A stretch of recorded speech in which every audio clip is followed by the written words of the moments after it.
needed show broadcast, and it's a service to my parents. My name is Dewan B, and I'm here to bring you this information because I've had 25 years working with families and children. I started out as a tutor at King Drew Medical Center in Watts in 1995, long before gentrification. I've been in the streets working with families and kids. I've been a basketball coach. I've gotten players to D1 college and also to the NBA.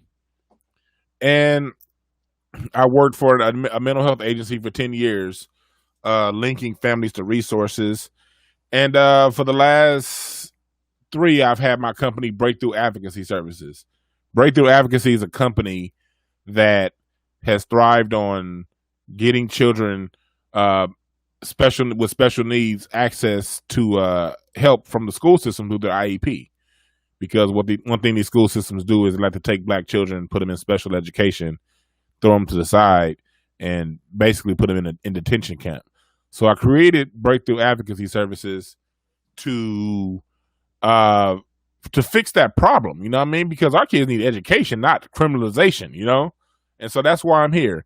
And with the Parenting While Black Hour, we're going to be talking to black parents, professionals, teachers, and giving you tips and tricks on how to raise your children and walk that line between living in America and being black.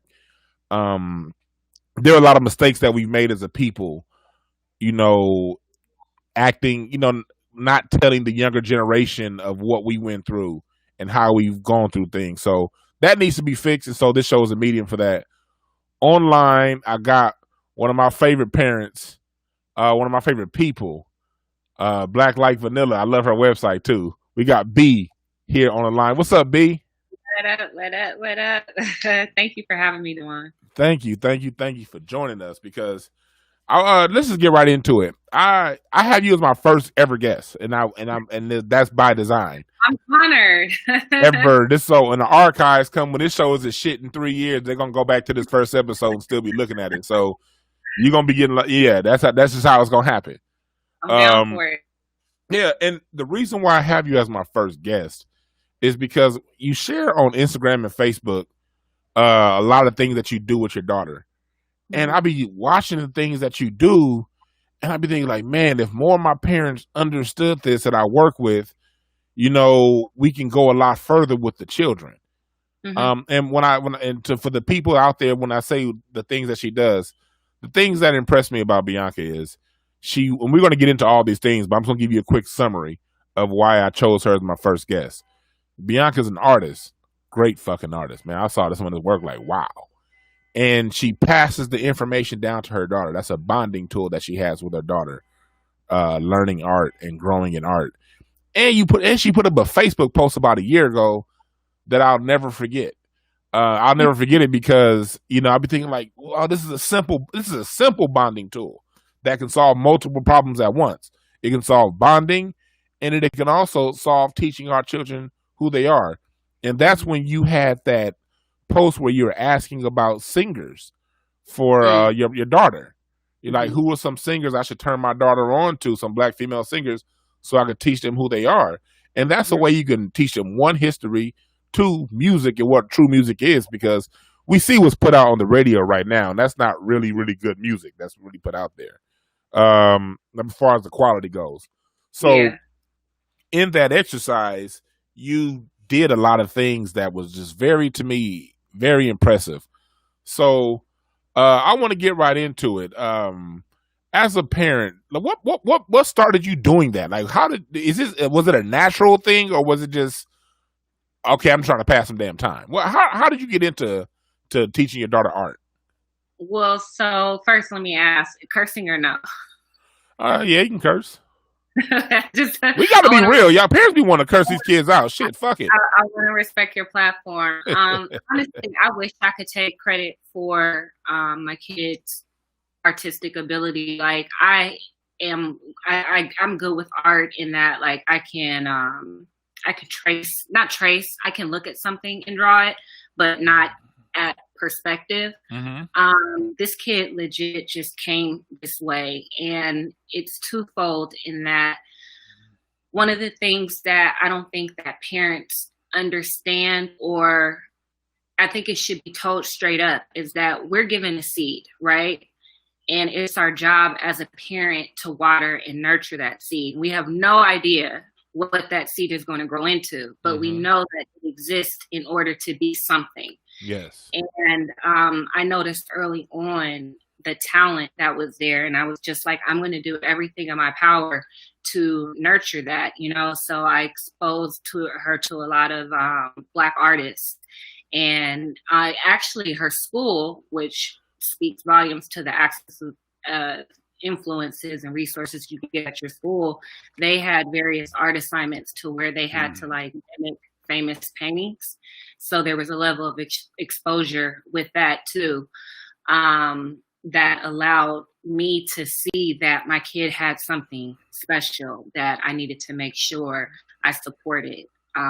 Because if you don't, you know, it's like a lot of parents, they'll force the sports or all that type of stuff on their kids that they may not be into, because they want to keep them busy, and they want to see what they're good at and not necessarily focus on the things that they are actually good at. So that was what motivated me, was like, well, this is something that you're actually good at, so let me do what I have to do in order to nurture that. And that you said something very important. You watched your daughter.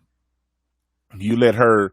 You listen to her cues, because as an advocate and as a former basketball coach, one of the primary problems that I saw with a lot of parents is parents try to force the children into things. You know, they try to force. Okay, I was good. You should be good at it too, and it becomes a competition. When really, in my observation, and mind you, as I'm speaking, I'm not a parent. You know what I mean? And part of the reason why I'm not a parent, because I spent my whole damn life working with kids. I didn't want no kids. That may change pretty soon. I might have some pretty soon. But it was just something that I've had literally thousands of kids. So I had my fill. I was like, I'm not trying to be with kids all day and come home to something. Listen, I'm one of the people that agree with people who choose not to have kids. Not everybody should, you know, you don't have to be a parent. You don't. And what I see in my years, 25 years plus working with children, I see a common theme between the parents who have children who have higher outcomes, and a common theme between the parents who have children with lower outcomes. I'm not here to judge, because the lower outcomes that's not necessarily an end either.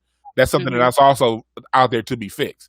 But I want to be a platform for parents who want children to have their higher outcome, to get tips, tricks, and advice from common themes that I see work across the board, across income levels. And no matter what the income level, one of the biggest things that we're going to keep repeating here on The Breakthrough is listening. You listened to your child. And listening isn't just what they say, it's watching and observing their behaviors and supporting that. You know? So you had your ideas for your daughter, but you saw where she gravitated to. And luckily for you, she gravitated to something that you got some skills in. Well, what's really interesting is that she was trying to gravitate to things that it was the opposite, actually. Like, she wanted to do the sports and all that, and gymnastics. And, you know, I put in some money for it, but it's one of those things of it's an investment, right? And I know you're not going to be a gymnast. I know you're not going to be a softball player. You can do it, but if we're going to put in money into stuff, let's invest in your actual skill that could potentially, you know, blossom into something that it has. And she's only 12. You said something very important. You said that she wanted to do the sports and she wanted to do those things. I'm glad you brought that up, because parents, kids all want to do those things. And the reason they want to do those things, in my observation, has always been, it's because that's what society rewards. It's because everybody else is doing it. Everyone else is doing it. And then children see on the news, on TV, who gets the rewards. You see the tennis players, the basketball players, the rappers, the actors. You don't see the artists. You see the graphics on the TV show, but you never see the picture of the person who drew the graphics. And one thing children don't understand is the person that drew the graphics behind the whole scene that you don't see is getting paid, probably is worth more than the person on camera that you do see. Because this person's graphics are all over the place and multiplying is making money while they're totally somewhere else doing something totally different, you know? And so it's just human to want the things that you see. And so oftentimes children, they'll go really hard at the things that they see because that in their mind, they just want to please the society. They want to fit into society and please the adults around them. So if I do this sports thing that I've been told is the greatest thing ever, and my mom likes it or my dad likes it, then that means I'm doing the right thing. We rarely get around to finding the tools that are inside the children. So for you, your method was you saw, you watched, and you observed. And then once you saw and observed, you supported what you saw. I have tools that I give to families. So you already had it. At Breakthrough, I have tools that I do to help children find their goals and to work with the families on cultivating those goals. You already had it, which is again why I wanted to speak to you. And you went through it and you invested in what she is. I want to show the people listening some of the art that you guys have. I mean, I was just totally amazed and impressed by this. Let me go back. Yes, this is some great. Let me find it and go back to the top. Okay, here we go. Look at this here. Look at this, folks. Can you see on your camera? Yeah. What? Then that was a piece that was done at a live music show in Lamert Park at Hot and Cold. This really dope violinist, his name is Maestro, the violinist, he put on a show there and asked my kid to do live art. And so she did 2 pieces. So she did 2 pieces in like 3 hours. Wow. 2 and then they pieces in 3 hours. Yeah, and they auctioned them off there. It was a really great experience. And so your daughter got to see not only is her talent something that she's going to use to pass time. She can make money off this. Yep. And that's one thing I think a lot of parents need to understand, that these talents are things that is, some of it's just going to be passing time. Other things just flat out businesses. Absolutely. And that's one thing that we've been working on is teaching her worth. Yes, that's one's called The Eye of Africa. That was done at Hot and Cold Cafe too. And it just blew me away that I think she was 10 at the time, could even think of something like that and create a piece like that. Like, it's so layered. She was 10 when she drew this? Yeah. Hold on. I know. 10. It was right before her 11th birthday. Wow. Yeah. 10 years old. So yeah, you talking about somebody that has the talent. Well, it's like when you see that, I can't in full state like pay for basketball as well. You know, I mean, I could if I had it. Let me just try that. If I had it, I paid for everything, you know. But in that, there's also certain time commitments that I have to make that I don't necessarily think I want to make either. You know, there's parents part of it too. But like when you see that, I would rather put the money that I do have to help nurture this as a hobby or as a business, because it's kind of a blend of both right now. She doesn't want to grow up to be an artist, but she does recognize now that she can make money from art. See, yeah, there we go. And this one really got me right here. Alton Sterling, Eric Garner. Tell us about this one. So that's called Say Their Names, and it was done after the first protest in LA for George Floyd and Black Lives Matter. We went that Saturday to the Grove where it was being held. Well, actually Pan Pacific, and walked over. And, you know, it took me a lot to even get her to come because, you know, I had to preface it with, you know, they're normally peaceful, but I do want you to be aware that some stuff can happen. And so, we went and it was peaceful and we were chanting all the names and just seeing all of the energy there. And, my kid said to me, like, I'm so happy I came. I'm so happy I came. And then, like, an hour later, we're running and my kid is screaming because the police are shooting tear gas at us. And so it was just one of those moments of just realization of how serious the situation is. Like, to actually see it firsthand at 12 years old, how peaceful you can be, but that the police will still try to come at you simply for being Black. And, there was a lot of emotion that was there. And so I asked for them to just kind of get those thoughts out in a piece of artwork to, put it out. And when she did it, it was just beautiful. We decided to sell it, to donate money to the Ella Baker Foundation. That's what's up. That's what's up. And the last one I wanted to look at was this one here. Talk to us about this one. And that one was legit just a freestyle. And when she was finished with it, I still don't really have words for it. I don't either. I like it though. I don't have words for it. It's so beautiful. Like, I think that's the only thing I could say. It's beautiful. It's like beautiful Afro futuristic. I don't know. I'm speechless. And that was just something that just came about naturally. There was no real purpose to that. Like, in spare time, my kid just loves to do art.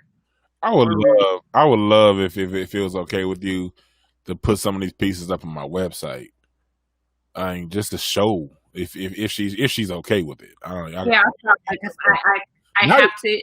One of the things I've done as a parent is consent. Yeah, that's very important. With pictures, like I ask now if I could post their picture on my website. Not website, on Instagram. Or I'll ask if I could post the pieces onto Instagram. I definitely ask for permission, because that's one of the things that I don't think that parents realize right now. It's like they have these Instagram pages set up for their children, and they post all this stuff of their children, and they have no idea of how their kid is going to feel 10, 15 years from now, knowing that every single life moment was put on the internet without their consent. So that's something I'm always on base with my kid. I want to know that you are okay with however your work, because it's not my work, So definitely, the short answer is yes. I'll talk to her about it. I'll let you know. No, I'm glad you said that, because that dives into another area I wanted to cover. You mentioned the point of consent and that goes into communication. As an advocate, one of the major breakdowns I see between parents and children is communication. Mm-hmm. It's not necessary the parent and the parents go away feeling bad and the child goes away feeling unheard. And both people generally want the same thing, but it's not communicated properly. Oftentimes, parents want to bring in that totalitarian regime our grandparents had. But we got to realize our grandparents was raised goddamn during World War II. It was just a different time back then. It was, they was worried about, atomic bombs getting dropped down, and they were dealing with Jim Crow, and that we did it with Jim Crow 2.0, but it was a little different back then. Mm-hmm. So there wasn't as much communication between adults and children during that time. It was do as I say, shut up, and fall in line. And what I often find is parents try to bring that 1950s, 1960s totalitarian style of parenting to 2020, and it don't work. And parents go ahead. I think that, I think it's just across the board of any decade. It's that parents and adults specifically don't respect children as people. Man, say that one more time, please. Say it again. Parents and adults do not respect children as people. They talk at them. They think they don't know what they're talking about. They don't listen. And by doing that, by diminishing their voices, it automatically puts in a wedge in how you can even receive what they're saying, because, it's like, well, you're 5, you don't know what you're talking about. Just listen to what's being said, not necessarily how, or the age thing. Talk to them like they're humans. And that's one of the things. When my child was born, I never did baby talk. I may have did the cutesy talk, but full made up words. I've always been 100. Like, we did not do Santa Claus. We did not do the Easter Bunny. We did not do the Tooth Fairy, because I didn't want to start off a relationship with my kid lying. That's some real shit right there. Communication is key. It's important to respect them. Once you respect a kid as a kid, then not as a kid, as a person, then you can be able to dialogue with them in a different way. Like, I've had communication issues with my parents. The way, like you said, the way we were raised, it was just different in how you even express feelings or whatnot. And I've taken that, and whenever I feel like I may be recycling something that I grew up with, I'm like, nope, starting over. Come here, let's talk. Let's talk this through. Okay, I just said this. What did you hear me say? I'm glad you said that. You said you recognize some things that you may be running into, that you've gone through. I think a lot of parents get stuck saying, "This is what my parents did for me. This how I was raised. So I'm gonna do the same for you." When our job as we grow older, just whether you're a parent or business person, whatever, or just a human being, part of your job is to learn from the mistakes of the past and correct them and fix them. And that's how I feel about spankings. Yeah. The whole spanking culture. It just like, well, I did it and I grew up fine. Y'all don't hear how stupid that sounds? Like, you're saying that because you grew up okay being beat, that means that your kid should get beat too? Like, yeah. It's counterproductive. It's that like oppressive mindset that or another word, just generational curses, like, just because that was the way it's done, just because you were able to make it out of it, doesn't mean it's okay. I don't want my hands to be associated with pain when I'm supposed to be the one to love and protect you, Mm-hmm. That's a really powerful statement right there. Because like a lot of the stuff, like the whoopings, when the whoopings came in, Black people lived in a society that, like, I always have to teach history, where the term, we always have to use the term sometimes, barrel of laughs. We've had family members who've used that term, barrel of laughs. Why am I bringing up barrel of laughs? Because back then there were laws during the Jim Crow time that if a Black person was caught outside laughing, the world didn't want to see him laugh. He had to go find the nearest barrel or trash can to laugh in. Or if he was caught laughing in public, he could get lynched. You couldn't, it was a lot of things we couldn't do. So the parenting at the time had to be very strict. Do it right now. Don't ask no fucking questions, because it literally meant your life. Mm-hmm. We live in a different world right now. Racism's still just as strong as it was back in the 40s and 30s, but it's refined itself into a new form. It's a more passive form. So you don't have to necessarily be the totalitarian parent who goes around and says, "Do as I say right now." It's a little different right now. You can actually explain things. We live the laws, although still just as violent and vicious as the 1930s. I do not want to give that false illusion that it's any better. It's different. No, it's different. Which makes me kind of go into my what I wanted to say next when it comes to that. When it comes to families, parents, when it comes to communication, it's okay to be open. We don't have to be our parents. We don't have to be our grandparents. It's a new day. And it doesn't make you weaker as a parent because you're listening to your child. It doesn't make you weaker as a parent because you're doing things for you. It makes you a better parent, because children teach.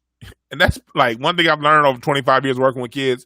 I've learned so much from my kids. Mm-hmm. They teach you about life, and they really teach you about yourself. Mm-hmm. And I've seen that, like, when I be working with families, I see parents mad at their children, and I be looking like, You mad? You mad, That's you. you mad at you. You mad at you right now. You mad at you right now. And every time I've had to say that, and parents looking at me like they don't want to pay for my services no more. I'm like, hey, well, let's work with it. You know you, and if you don't know you, you can find out more about you through your child. Yep. Which then goes back to increasing the bonding, which it all works in together. You're teaching them, you're bonding, you're developing, and that's why that's very important, and why I want to really bring you on to this show and talk about this thing. I have a question. What are some of your concerns as a Black parent? What are some of your concerns when you send your child out there into the world and you're not around? So my real concerns are social media, not really the world. Like, okay. I'm actually, it's really funny because I have to remind my friends who are parents too, who grew up in a time where we didn't have cell phones, we didn't have, tracking devices. When we went out, our parents had to trust that we were at where we were going to be at and that we were going to come home. And so I'm not afraid to send my kid out into the world. I prepared my kid with tools, but that's because I was a latchkey kid. You know what I'm saying? So I want you to be prepared for that. So being out into the world, I'm not worried about. But social media, that world, that frightens me. It absolutely frightens me. That's my main concern. I hear you. What are some of the things that, with that being one of your concerns, what are some things that you've done to this point to help to mitigate that, as far as to be proactive with your child? You've already mentioned the permission as far as communication, what you post, which I think is, I would put that at near the top of what parents should do when social media with their kids. What are some of the other things that you do in this current time? So for social media, originally, and it sounds weird because my kid is only 12, but I was like a holdout for a long time on even just having accounts because I just don't feel that it's safe. But I think that the older that your kid gets, the more likely they're going to still do it and hide it from you. So instead of opening that door for deception, I decided to allow my kid to open certain social media accounts, but I have access to them as well. If there's a password on anything, I have to have the password on anything. That's a good one right there. You have, okay. So, I mean, and I pop in as I need to, but it's really hard to monitor it, I would love, actually I wouldn't, but there's you want to read all of your kids' text and you want to see every single thing that they did, but you would literally drive yourself insane because not everything just needs to be seen as a parent. And I don't want my kid to not feel like they have any privacy. I want them to figure out how to make these decisions on her own. I can't punish or limit to a certain point because it's like once you get out in the world, what are you going to do? You're going to go crazy. It's like those kids that are sheltered all their lives and then they go off to college and they fuck out the first semester because they have no idea how to navigate through freedom. So I've allowed certain social media sites. Not all of them know, and I always ask, what's the messaging component? Can people message you separately? Can they, is there a DM section, and how do they get access to that? Because I want to know how people can maybe touch base or send anything inappropriate to my child or whatever they may be exposed to. Great advice. Great advice. And parents out there listening here at the Breakthrough Hour, that's what we're here to talk about, tips and tricks on raising your Black child. And remember, this is for all children. This can go for anybody when it comes to what we're talking about here. The reason why I have it on raising your Black child, because there are specific needs that Black people have to narrow down and deal with that people from other segments of society don't necessarily have to talk to their children about. But at the same time, we're the base. We're the foundation of the country. So whatever we have that's available, that's a tip, there's something that you can take out of it to your child. So I don't want you to make it, I'm not making this some racial thing like black people are better or we got this. No, we have specific issues that we need to talk about amongst ourselves. But at the same time, if you're not black, if you don't have a black child, you can still use this social media advice. This is all information for you. So we're open-minded here. If you're the kind of person that can't see black people talking about life and deal with it, then this isn't the show for you. But for everyone else, take some of this advice, use it. Email address, breakthroughas, info@breakthroughas.com. I'll put that down there lower. If you have any questions, you can always email me. You can go to my website, Breakthrough. Actually, if you go to the website, breakthroughas.org, it has a contact me link. Contact me through that, and we offer personal sessions. We offer family coaching. We offer more advice if you want a personal, more in depth of what we're going on here. I have my guest, B Swan, on right now, and we'll be bringing this to you weekly, from different areas of parenting. We'll be giving you some advice because it's a lot that we don't know, that we don't understand as a people, that we got to get out there. And if you know it, pass the information along. If you don't know it, learn it, live it, use it. And then email us, inbox us, let us know what's worked. If you want to be part of this, let us know. Send me go to my website, send me an inbox. If you got some things that worked as a parent and you want to be part of this broadcast in the future, email me, go to my website. It's down here below. Let me know. We're going to make it happen. We here on episode number 1. I thank you for tuning in. I got some more questions. We're not going to be here all night, all day, I should say. But it's a few more things I want to dig into with my guests here. As a parent, how do you deal with the school system and your child? I know things are going to change out of this corona as we come up. But to this point, how do you deal with the school system as a parent? So I've gotten lucky, I have to say, in regards to how I have to deal with the school system. My kid, we did the magnet programs. Oh, yeah. We were in kinder, and my kid got into the school that I wanted her to get into. And that made it a lot easier because I didn't have to fight for certain resources and access to certain things because the school already had it. Yeah. So it made it a lot easier. And then for middle school now, we got into the school. We're in magnet still, so we're still doing public school. We got into the school that we wanted to as well. So again, it was like I didn't have to fight through the LUSD at least. But what I will say is that to transition into middle school, you know that especially being in your profession, that middle school time, to me, is the most important time in development for a young person. And that if you don't have the right support during that time, it's kind of like they're either going to go, that's the fork in the road, middle school. And they're either going to go this way or that way. Like if I didn't get into the school that I got into, my homeschool was John Burroughs. My life would have been completely different. John Burroughs in the 90s, 93, 94, completely different story. Yeah. In that, we did the magnet school thing where we had the schools we wanted to go to, but I definitely couldn't have regular public school be my fail-safe. So we went through a Better Chance and the Alliance program to try to see private school options.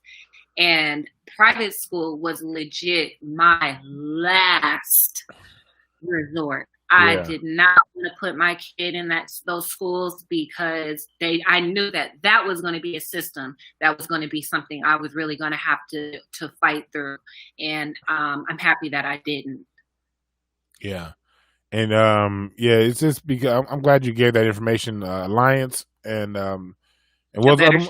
Yeah. A Better Chance. They are programs that focus on putting Black and minority students into private schools. And they're nationwide. Okay, they're nationwide. Thank you for that. Because we need that information. That's why we're here. We're here to pass that information along because, I believe it. Like black folks, this show was the grapevine. You know, I heard it through the grapevine. That's how we pass information. That's how we've always done before the internet. You know, because you mentioned John Burroughs because I went to Orville Wright Middle School, but my home middle school was Audubon. And if you raised in LA, you know Audubon. Audubon means fights every 7 minutes. You be lucky if you get a photocopy of your book, whether a book alone itself. They got handcuffs for your ass if you get in a fight. They got plenty of handcuffs and jail time and school police, but they ain't got enough English teachers. They got more school police and English teachers than that motherfucker. English teachers, so one of the big things for parents is knowing the schools in your area and knowing which ones to send your children to. Because just because it's a school down the street, don't mean that's a school your child belongs in. So yeah, you did that. I got another. Go ahead. Well, it could divert into a whole nother conversation, so I might just stick a pin in that one. No, you go ahead, because I'm looking through my questions, and we've already covered the next few questions. So go ahead. What I was going to say is that I've had conversations with some of my friends who live in View Park and like Windsor Hills and, basically the Black Beverly Hills area. And I have struggled with the fact that, especially there, I think that if affluent Black people sent their kids to the neighborhood schools, then wouldn't they eventually get better to where the neighborhood can start sending their kids to the neighborhood schools? You know what I'm saying? Like Baldwin Hills Elementary should be a great school, but it's not. We export our children to these other places. I'll give you, for LA, because we got people listening nationwide. We all got this same issues nationwide. It's funny you said that about Baldwin Hills Elementary, because I went to Coliseum Elementary, which is right down the street from there, and then there was La Tierra, and then there was Windsor Hills Elementary. All the schools suck, but there's one good school in that whole area, Parent Middle School, Elementary School. If you went to Parent, it's good. Because it's funny because my wife went to Parent, and one thing I'll say about about Black Beverly Hills, Ladera Heights, View Park, Baldwin Hills, I got to see both sides of it. I was raised on Crenshaw and Rodeo, on down the hill where they filmed Boys in the Hood, and all the hood activities that you heard about in hip hop happened right in front of my house. And then when I turned 17, my family moved to View Park, so I got to see both experiences. And but my wife, she lived in Ladera her whole life, and she talks all the time about how when she went to Parent Elementary, the parents in Ladera did a lot of what you do. They spent time with their children. They taught their children history. So when their children went to school, and the school tried that BS, Christopher Columbus discovered America, the kids would stop the teacher and be like, "Oh, no, that ain't what happened." The kids in that area learned at home, and so because of the environment, the school had to become better. So in that concentrated environment, I saw a school become a better school because they knew the parents were teaching these kids at home, and they couldn't necessarily bullshit them the way they wanted to. It didn't quite happen at Windsor Hills Elementary. Didn't quite happen at Baldwin Hills, but it did happen at Parent. So I want to give Frank D. Parent Elementary School and / Middle School a shout out for at least that. Because as a parent, it really can be tough parenting with what's going on, because Black neighborhoods are under-resourced, we're deprived, which brings us back down to my last point I want to make. My second to last point I want to make before we close everything out. As parents, it's on parents to teach at home. Yep. It's on, and that's no matter what your race is, you better teach them at home. The school's job is to teach them math, science, and English. After that, that's on you. And you better be helping with math and science and English, because they fucking that up too. But when it comes to history, when it comes to who you are and those things, and who you're, because one thing that we as Black people are suffering from is lack of knowledge of self. It's a lack of knowledge of self. And we have to change that. And we change that through the home. You had something very interesting that you did with your daughter that I want to get into for our last point. And that's when you taught your daughter about something simple. The great female singers through the music history, that did a few things. I always go back to number one. Number one is always bonding. There's never too many opportunities to bond with your child. The more parents bond, the less they have to come see somebody like me. When I was at Hathaway Sycamores. Now it's different. I have different clients now, but when I was at Hathaway Sycamores, we was dealing with the worst of the worst, the most deprived in the middle of the hood shit. And one of the issues I saw with the parents was they were buying their children the video games. Kid had Xbox, PlayStation, and all the games go with it. They had the Jordans, the LeBrons, and every color that came with it. And the parent would always say, man, I be buying my kid this. I do this for them. I give them that. I give them this. Why ain't they paying attention to me? They're not paying attention because they don't fuck with you like that. And they don't fuck with you because you don't fuck with them.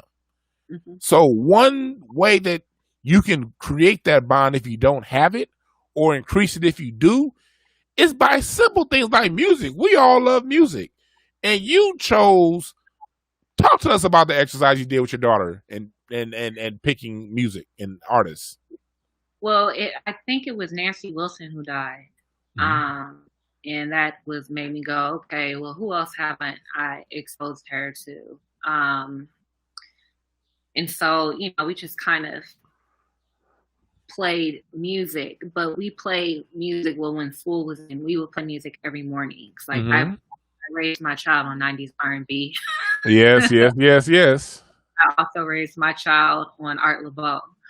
So it was like a best of both worlds in that. And then actually on top of that, Rhapsody, rapper.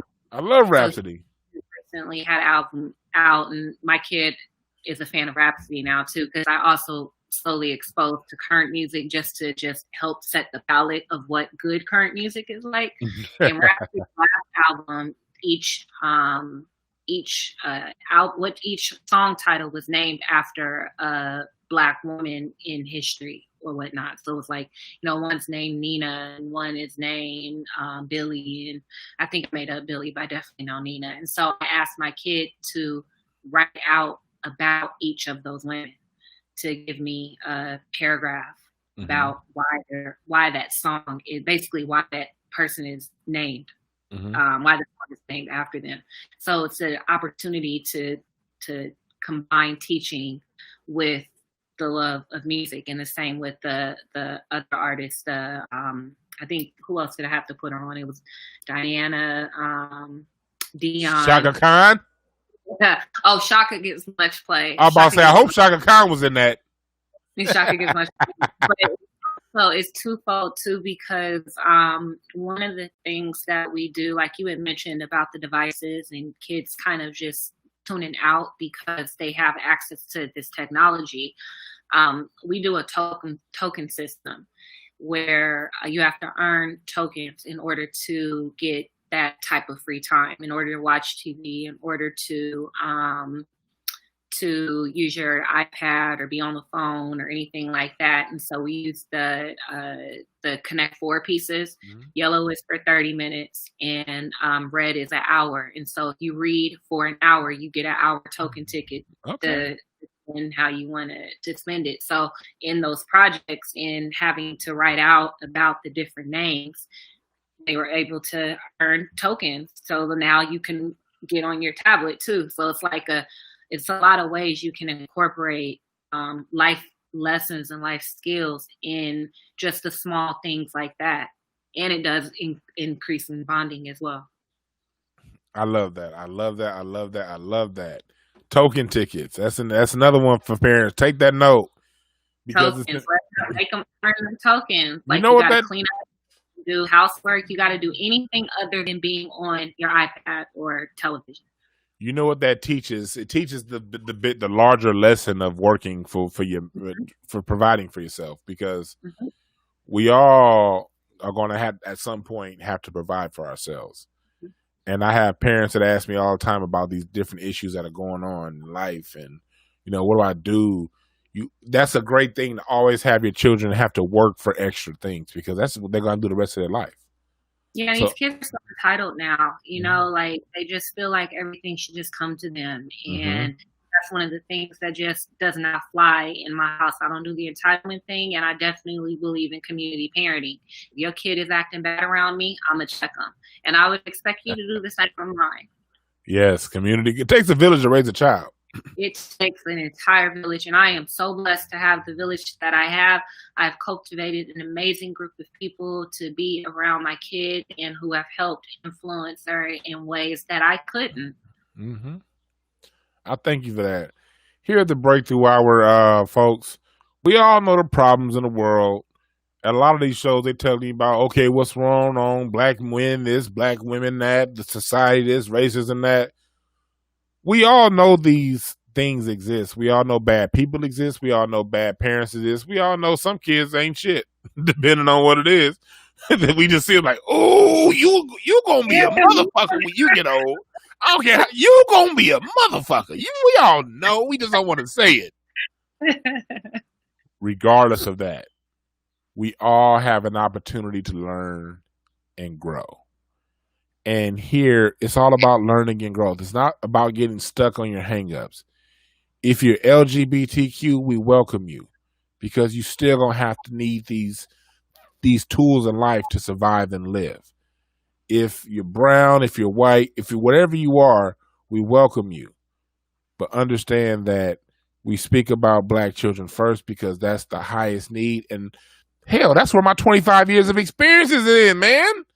When you start in Watts and end in Watts, what the fuck else can you talk about?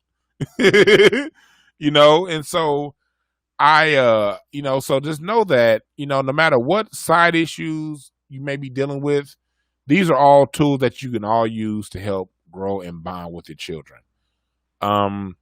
Any closing advice that you would like to give to parents out there, Bianca, with what are some things that you've seen that's really, really worked? And maybe what's one thing that you would avoid? So it's the same answer, and it's honesty. I'm very upfront and open with my kid about everything, but as on a kid level too. I'm not going to speak it in adult terms or whatnot. I'm very upfront with my child, and we have very open and candid conversations, which is great because it establishes a level of trust. But also, I would say the curse is that the candidness can sometimes be a lot. And I say that specifically in dealing with race. I've always made sure my child was aware that they were a Black child, that they were beautiful, that their brown skin is nothing to hate, but that the world does see it a little differently. And with everything that was going on, my child is very empathetic too, so takes on a lot of feelings. And I was concerned that I exposed my kid too much to the real realities of how ugly this world is to Black people.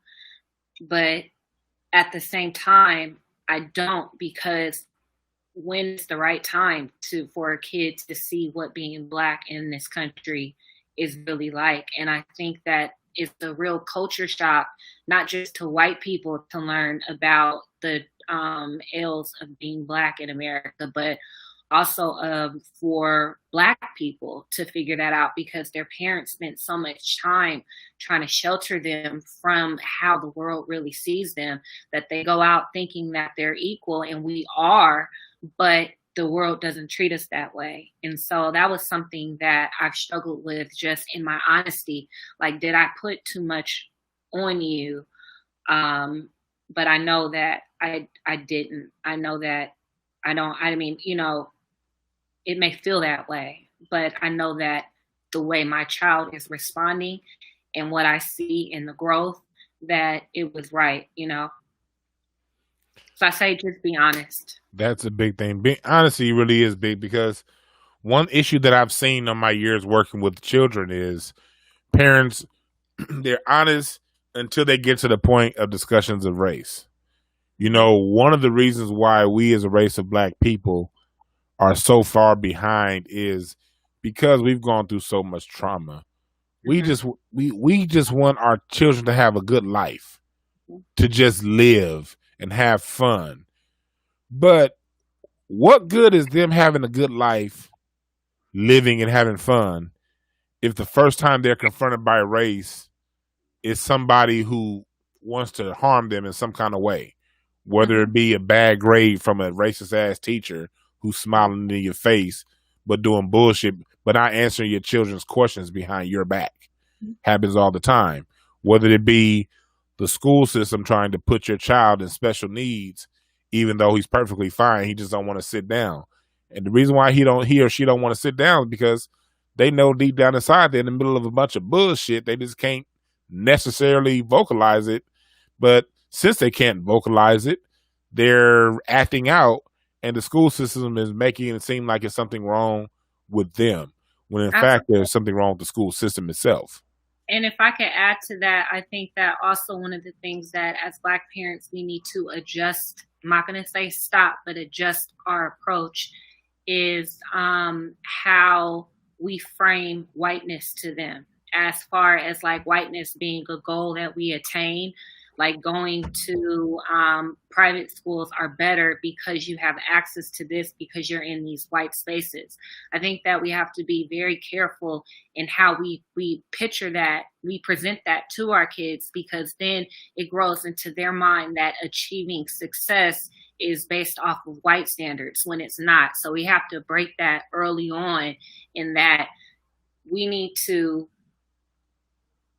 go for ourselves, make our situations better. We don't have to necessarily always escape to these white spaces in order to make it, like to moving on up.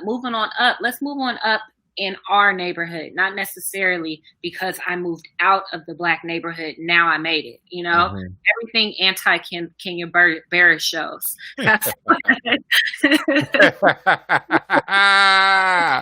the Black, you mean the show Black as Fuck with no real Black people on it? But which one?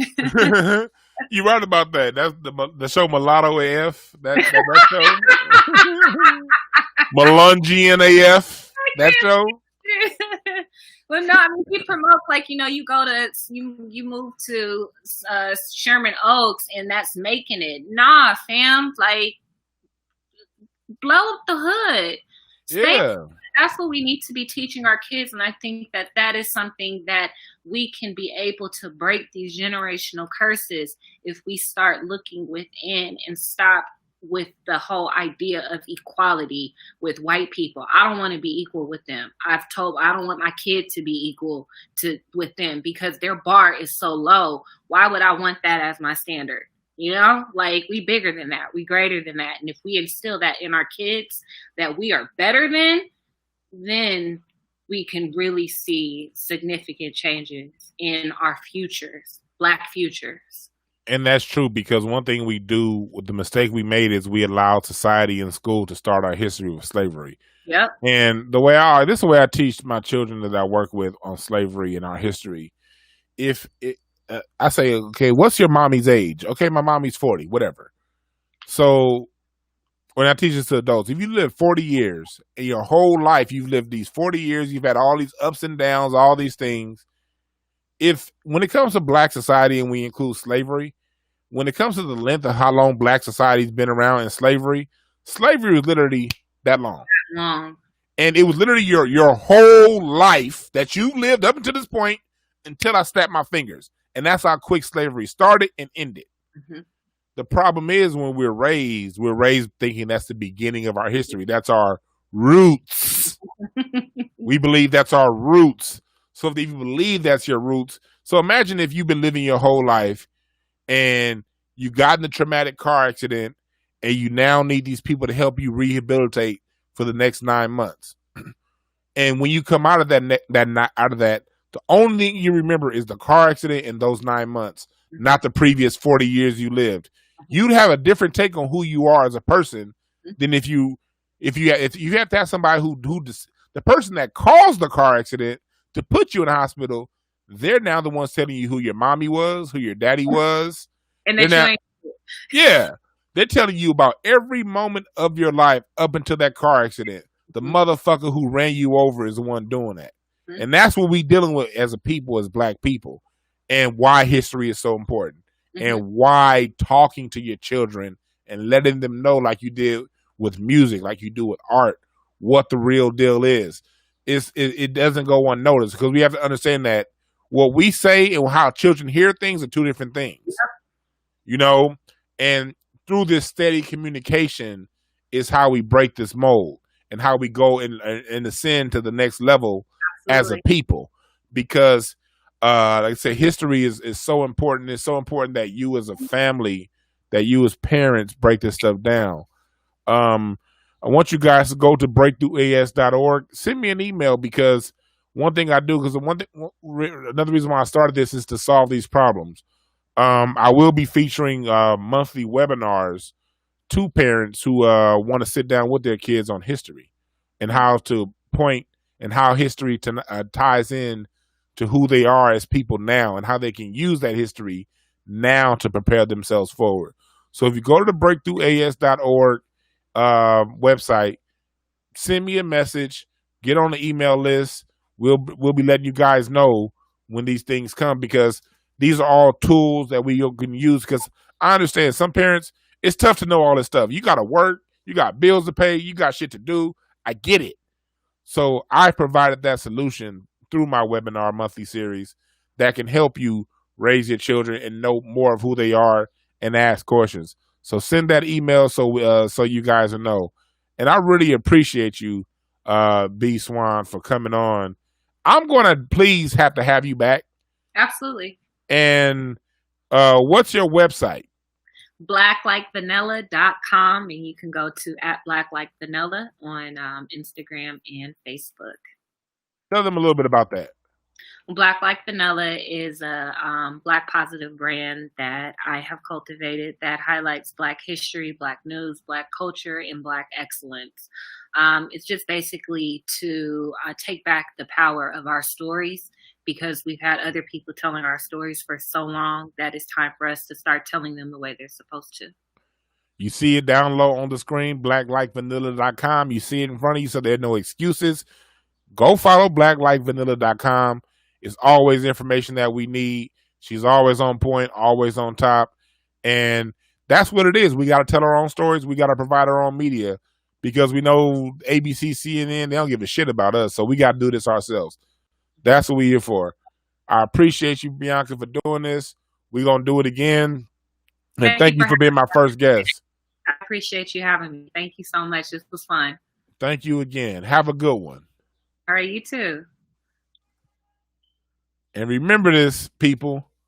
Breakthrough Advocacy Services. We are here for if you have a child with special needs, IEP solutions. That's what we do here. If you have a child that has an IEP, you need some more information. You need to get them in a better program, because if your child's an IEP right now, I'm telling you, the school is putting them on the behavior path and not the education enlightenment path. Look, it's the same money. Whether your child is going to get behavior intervention or extra tutoring and things to pick them and raise their grades up, the same money's being spent. But usually if your child is Black, they try to criminalize them. But I know how to get them out the criminal track and onto the education track. So hit me up for more on that. I'm available for public speaking, communication support. A lot of you corporations out there having mass racial issues, so you need somebody like me to come and talk to you and talk to your employees on how to interact with Black people, because it's a lot of lawsuits coming you guys' way because y'all been treating us kind of messed up. So if you want to avoid them lawsuits and avoid a lot of this stuff, holla at me. I'll come and speak to your company and let them know what the real deal is. Thank you guys for listening to the Breakthrough Hour. We're going to have this every week. I don't know what date yet, but it's going to be. So sign up, breakthroughas.org, and that's where you can get all your information. Thank you again for listening. I'm Dewan B. And remember this, there are no perfect messengers, only perfect messages for those who are willing to pick up game. We out.